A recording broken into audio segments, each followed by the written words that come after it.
this season. The meeting record more the target for these women tonight. That stands at 14:18 for Almaz Ayana a few years ago. Karolina Bekele-Grovdal, she just didn't feel right in Budapest. Couldn't really have an explanation for it. I'm sure she'll be keen to run well tonight.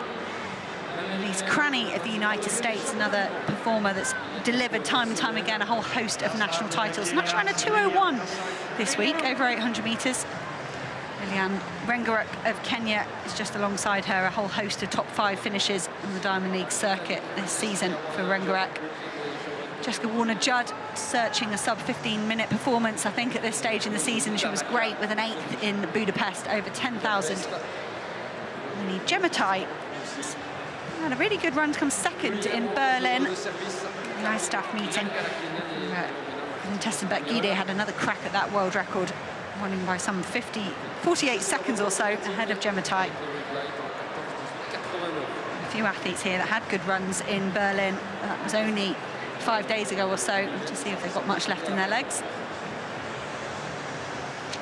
Dina Eisa is just on the other side of Elise Cranny. She's certainly an athlete to watch for me. She's a world under-20 champion, over 5,000.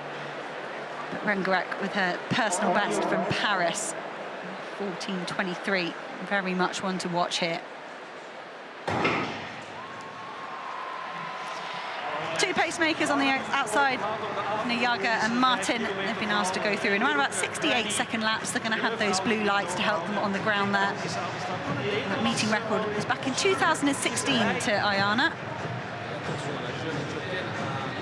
Great start here from Lorena Martin. She's a very good athlete in her own right. You need to be a phenomenal athlete if you're going to pacemake fields of this quality. Just a word on Nozomi Tanaka of Japan as well. She ran a new national record in the heats in Budapest at 14:37. She's just in there around about 6th or 7th place. Very interested to see the athletes in 4th place at the moment. You've already mentioned her by name, Medina Issa, the Ethiopian world under-20 record holder, just 18 years old. We haven't seen her on the Diamond League circuit before, had a huge personal best. In fact, she didn't run in London, so I beg your pardon, this is her 2nd ever Diamond League meeting. 14:16 in London, a massive personal best. Be interesting to see how she goes this evening. She's just being obscured at the moment by the athletes around her, but looking forward to seeing her. Medina Issa from Ethiopia. There she is, wearing the black and underneath the sort of lime-coloured top. Lorena Martin just starting to ease off ever so slightly. She'll be aware she's ahead of those blue lights. The 2nd pacemaker, Caroline Nyaga of Kenya, doing a good job. She's just on the front of those blue lights. There's Lilian Rengeruk of Kenya that's in the 1st place out of the racers so far. Just starting to gather behind. I think at this stage in the 5K, it's about just trying to relax, trying to clip these laps off with as minimal physical and mental effort as possible. You want to be in a calm position, not pushing, not shoving. And there's a whole load of these women just riding that meeting record line at the moment, at 14:18. Back to the master, the man who just is like an orchestra conductor. Just everything he touches gets a response. Mondo Duplantis, the bar here at 6:02. Yes!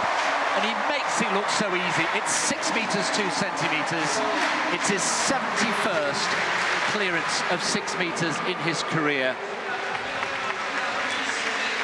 Last year he had a bit of an off day in Brussels and didn't win the competition, only cleared 5:81, just showing us that he's human. And don't underestimate the warmth of friendship between those two. They are two of the great characters of track and field, genuine warmth.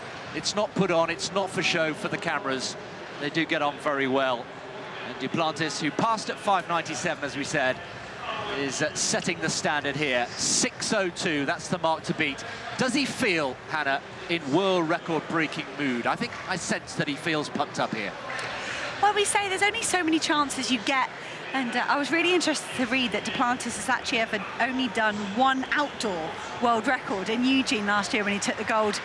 And we'd love to get another one here. So Mahuchik is on her 3rd and final attempt at 2:04. She's won the competition with a jump of 2 meters.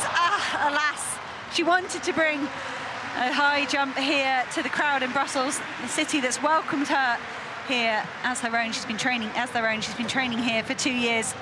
It was a 2-meter clearance. That's such a phenomenal effort from Yaroslava Mahuchik, but 2:04 not possible here tonight. She'll have presuming just one more chance in Eugene and the rest of her season to see how high she can go above 2 meters to finish off this 2023 season. But that gold medal in Budapest would have been so important for Mahuchik. She picked up a gold indoors, but to get that maiden outdoor title would have been so exciting for her. Mahuchik, yes. Back-to-back 2-meter jumps, 2:02 last weekend in Xiamen and 2 meters here in Brussels, and she is very much tightening her grip on this event. Winner again here in Brussels in the women's high jump. Confirmation of the final card. Patterson on this occasion having to settle for 3rd place behind Angelina Topic with a national record.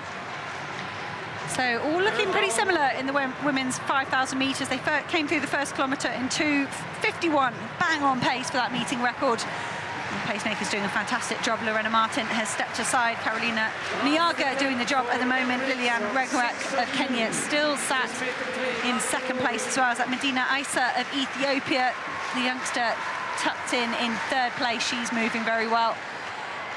And Carolina Grovdal and Jess Warner-Judd, Camilla Richardson working well as a group there. They could well be on sub 15-minute pace because the leaders here are operating around about 14:18, 14:20 or so. Nyaga for the first time just struggling perhaps to keep up with the blue lights. And Regnerek bang on the green lights, that's where she wants to be. Well, you sense that the likes of Regnerek and the young Ethiopian just behind her have just got plenty in reserve here. 68.91. It has slowed a little bit through 1,800 meters. And the pacemaker is being passed now by Regnerek. Nyaga is perhaps struggling to keep with this pace, and Isa, the young Ethiopian, is just leading the charge for the rest of the pack behind her. So Regnerek pushing on here. We're just coming up on the 2-kilometer mark here. Pacemaker is going to try and extract herself from this group. Katema running well in 3rd place as well. But Regnerek looking well on pace for that meeting record. And she is. She's a 2nd underneath the required pace. It's 5:43 at 2 kilometers. Sam Kendrick in a little bit of trouble here, not for the first time this evening. The bar at 6:02, 3rd attempt. No. Not surprising, he is improving.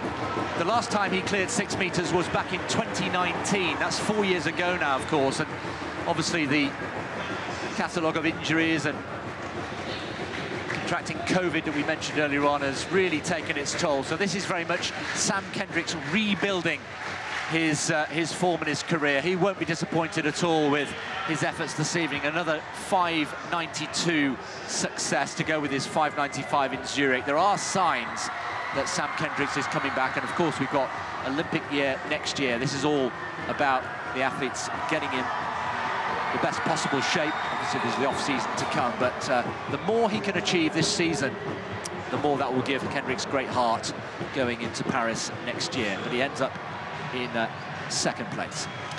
So the pacemakers have stepped aside. That leaves Lilian Regnerek of Kenya as the pacemaker for the rest of the athletes. She's leading the race at the moment, though. Very good, 2:51 first kilometre, 2:52 for the 2nd one. But now it is down to these women to try and push each other. So first mention for Tajist Katema of Ethiopia. She's slotted there into 3rd place. She's the African under-20 champion from a few years ago. Actually has a world junior medal over 800 metres. Such as her depth, her range. And this group, they're working well together, but they have let the lights go. And that could turn this into a bit more of a tactical affair. Keep your eye on the likes of Elise Cranny. She's done a very fast 1,500 metres, as has Nozomi Tanaka, the Japanese athlete, right at the back. At the moment, they've slowed there to 72-second lapping. They've gone from 68 for most of the first couple of kilometres to 72. And they're happy to let Regnerek just lead the rest of the field. They're bunching behind, and I wonder whether they're just going to let the Kenyan athlete tick off these laps and then launch a bit of an attack as we get into the final kilometre. There is that sense, isn't there? Certainly from the body language of Isa there, who's just very content just to be in the slipstream of Regnerek, who just moves aside and says, OK, I've done my hard work, you have a go, come on. I think we should share the load here. And I think the message was very, very clear there. Elise Cranny, you mentioned, in the white, just, what, about 5 places back, was 9th in the World Championships, ahead of Regnerek back in Budapest. So she'll know that she has got the measure of the athlete in 2nd place at the moment, but still plenty of this race to go.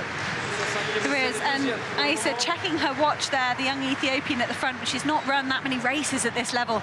And when you're trying to match up that internal feedback, you know, how do I feel? Should I feel this easy? Should I be leading a Diamond League? And you're looking at your watch, trying to figure out what all the different splits mean. Here they are through 3 kilometers, and it's slowed to 2:59 for their third kilometer. Still 8:43 on the clock. That's kind of respectable. But that meeting record of Almaz Ayana is just drifting away here for these athletes. It's going to turn into a bit of a foot race.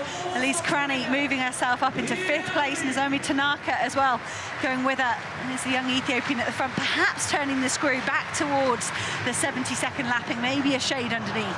Yeah, we could get a bit of an injection of pace as we get towards the final 3 laps or so. Krani, don't underestimate, don't write her off just yet. She finished really strongly in Budapest. She was the highest finisher from the US. As we go back to the men's pole vault, 3rd attempt, final attempt for Ernest John Obiena to try and convert 3rd place into 2nd and go ahead of Sam Kendricks. No, not even close for Obiena. And again, just the sense it's a long, grueling season, starting to catch up with 1 or 2 of these vaulters. Apart from Duplantis, of course, who is, by all accounts, superhuman. He just keeps going and going. The batteries are still very fresh. But Obiena will have to settle for 3rd place here in Brussels, having taken silver in Budapest. So Kendricks in 2nd, Obiena in 3rd, Chris Nielsen coming home in 4th place, and Duplantis top of the pile, having yet to fail. And the bar is now just been confirmed, going up to 6:10. 6:10. So this group has just been whittled down to 3 athletes. Alamashiti of Ethiopia, the 3rd one. She's made the group here. And Nozomi Tanaka of Japan is trying to work super hard to stay involved. She's got a personal best under 4 minutes for 1,500 meters. I mentioned that new national record she set in Budapest of 14:37. I think she's operating faster than that at the moment, the Japanese woman. Just trying to bridge the gap back to the first 3. Eisa Rengerek and Al-Mashiti. They've still let those green lights disappear away down the track. If they look up now, they will see 3 laps to go. That'll be a very welcome sight for these athletes. Eisa has been the long-term leader here. They are back down to 70 seconds. They're going to hit the 4-kilometer split on the back straight. It's slowed ever so slightly, a 2:51, a 2:52, and then a 2:59 through 3 kilometers. We'll get our first look here at whether the 18-year-old is in the driving seat here. Rengerek looks content, looks relaxed, just staring into the back of the Ethiopian here, letting the youngster do all the work. Well, there's definitely been an injection of pace, and I think the racing is back on now. The gap opening up between Eisa Rengerek and the athlete in 3rd place, with Tanaka just closing and coming up on the shoulder of Al-Mashiti. So 2 twos, 2 races, perhaps a race within a race. Al-Mashiti just struggling ever so slightly. Great positive move from Tanaka there. She didn't hesitate at all, sensed that the Ethiopian athlete in front of her was slowing ever so slightly. She's got 10 meters to make up on the 2 leaders as she wants to get involved. Tanaka ran the 800, 15 and 5K in Eugene last summer. Just the 15 and the 5K this time around in Budapest, but the Japanese woman has got wheels if she's got energy, any energy left. It's still just 70-second clocking, 70-second laps at the front for these 2 athletes. They're gonna surely drop the hammer on the final lap and treat us to something phenomenal. But don't sleep on Nozomi Tanaka as well, the Japanese woman working very hard to get back on terms with these 2. It's a long way back though, isn't it? Look at that. 12 meters to make up. Rengerek, who was out of action, she was suspended for 10 months from last April to February this year. Back though, having served her suspension, and a little bit race short, but looking in fine fettle is Rengerek. But Eisa still leading the way. Rengerek for me is just just biding her time. Look how close she is, and Aisa here, the Ethiopian at the front, but has the youngster saved something up her sleeve for the last 400 metres. Rengerek, it was smart. She took up the lead once the pacemakers had dropped out. She dropped to a 2:59 kilometre. She didn't want to do all the pacemaking for the rest of the field. She slotted into second place, and suddenly it is the bell in the women's 5,000 metres. Nozomi Tanaka, that's the smallest this gap's been. It was 9 metres, it's 8 metres. And these two at the front, Aisa and Rengerek, haven't quite started racing yet. You get the feeling that the Kenyan Rengerek is letting the Ethiopian show her cards first. Sometimes this is what you want to do. If you're sitting on the shoulder, you want to wait and see what the other athlete's got. But in doing that, they've opened the door for Nozomi Tanaka. Did Rengerek sense that? Did the Kenyan look up at the big screen and realise that by dawdling, by racing the Ethiopian, they'd let the Japanese woman back into the race? And with nearly 150 metres left to go, Lilian Rengerek powering for home. It was a great fourth in Paris with her new lifetime best of 14:23, a second in Oslo, a second in Silesia. For Rengerek, could she be about to get her very first Diamond League win? She's powering down the home straight, 60 metres to go, 50 metres to go. The meeting record survives, her personal best survives, but it is going to be a win for Lilian Rengerek. She crosses the line, a battle royale between Aisa and Tanaka for second and third. That's going to be a new Japanese national record for Tanaka. And a good showing again from Medina Aisa of Ethiopia, another podium finish at Diamond League. Well, that was a thrilling last 400 metres or so, and I think a little bit of inexperience there for Aisa, who, as you mentioned in commentary, looked up at the scoreboard. Tanaka was closing, and then that was the signal. That was the moment when Rengerek, who's got the greater experience, thought, right, this is the moment to strike. And when she did strike, it was decisive. She made it count, and Aisa was broken, and in the end, broken pretty quickly. But she is only 18, only her second ever Diamond League meeting. There'll be plenty more to come. A lot slower than the performance in London that we mentioned earlier on. But Tanaka, who gradually made her way through the field, and, well, earlier in the race, you would never have bet your money on her coming away with a national record, but she did, so congratulations to Tanaka. But Aisa, I enjoyed that. I think she's one to watch for the future. That was a lovely race. You know, the pace did ebb in that middle kilometre, and Rengerek, for me, that showed a lot of maturity, a lot of racecraft, just to say, look, if I'm going to keep this pace going, if I'm going to try and give you another a K in the low 250s, I'm just setting myself up to fail. But I love this last 300 metres. Nozomi Tanaka nearly caused an upset here. She got a sniff at the lead position down the back straight. She absolutely stuck to her task, the Japanese woman, even though Rengerek awoke to the idea of the challenge and realised what was happening, and then totally emptied the tank in this last 200 to have a dominant win. It was great to see the battle between Aisa and Tanaka play out here all the way to the line. And some phenomenal times as well behind, big personal bests, big season's best. Especially the likes of Jessica Warner-Judd. I mentioned she was so desperately hunting that 15-minute barrier. She obliterated it, 14:51 to give herself a new personal best. 14:51 for 8th. What depth in this women's 5,000.